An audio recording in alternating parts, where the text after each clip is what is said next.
Namaste, a very good morning to the chair and co-chair, madam. My name is Kumar Salva Raghuvanshi, and on a very short notice, I'm going to present my uh, paper on the theme Understanding Geeta and Understanding Constitution through the lens of Geeta.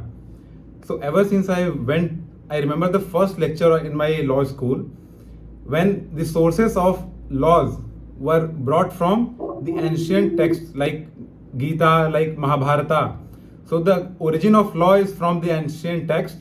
And I remember the lecture of my constitution when several articles of the constitution were said to be Gita of the constitution.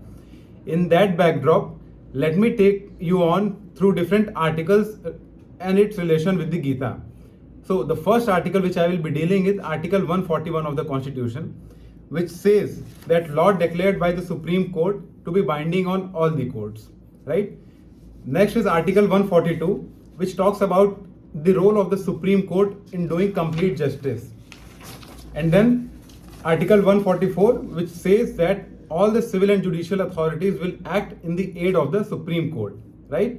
In the same line, let us go to chapter 18, Shlok 63 of Bhagavad Gita, which says, Guhad guhatram maya vimarishiyatit eshanamesha yati eshi tatha kuru, and which means, thus I have explained to you the most confidential of all knowledge, deliberate on this fully, and then do what you wish to do.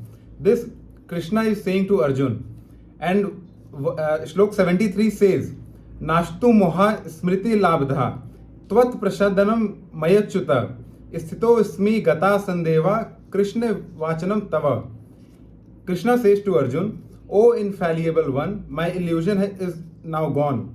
I have regained my memory by your mercy, and I am now firm and free from doubt, and I am prepared to act to your instructions.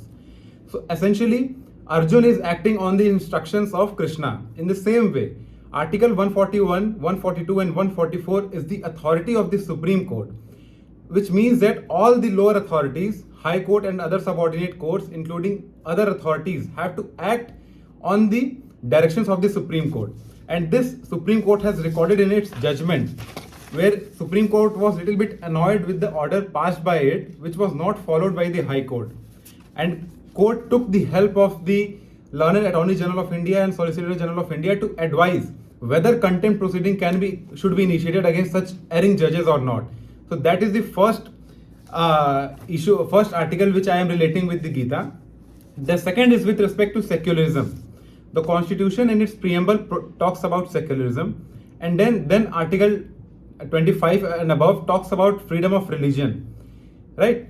So Gita also provides that. In chapter 9, Shlok 23, it says, Ye panya videvita bhakta yajanne shraddhaya anvitah te pi mama ve kautinya yajant vidhyaka purvakam, in which Krishna says,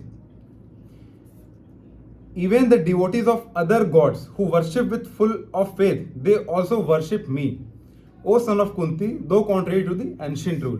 So Gita also provides that the different religion, their different beliefs, their different way of propagation, their different way of worshipping the God has to be upheld.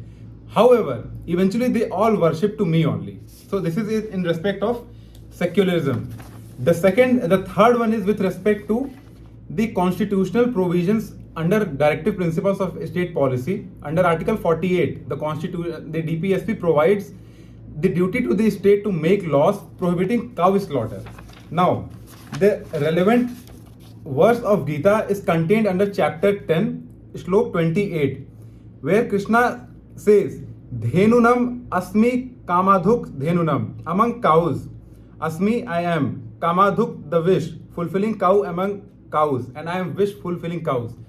So this is again a judgment by the High Court, where the court has quoted the text of Gita in reference to Article 48 of the Constitution and has held the importance of cows. Why cow is important for this universe, why cow is important to be preserved, why cow should not be slaughtered. So this Hello, is... Sir, actually your time is up. Can you please conclude? Sure, I'll conclude. So this is in all, in reference to the Gita and Constitution. we need to understand that Gita as well as the Constitution are two living documents, which interpreted in different way by different people will have a different meaning, right? So these are like we call Constitution as a grand norm, and like from which all the laws derive its power. In the same way, all the text and scriptures derives its authority from the Gita. So with this, I would like to conclude. Thank you very much to organizing team for giving me the opportunity. Thank you very much.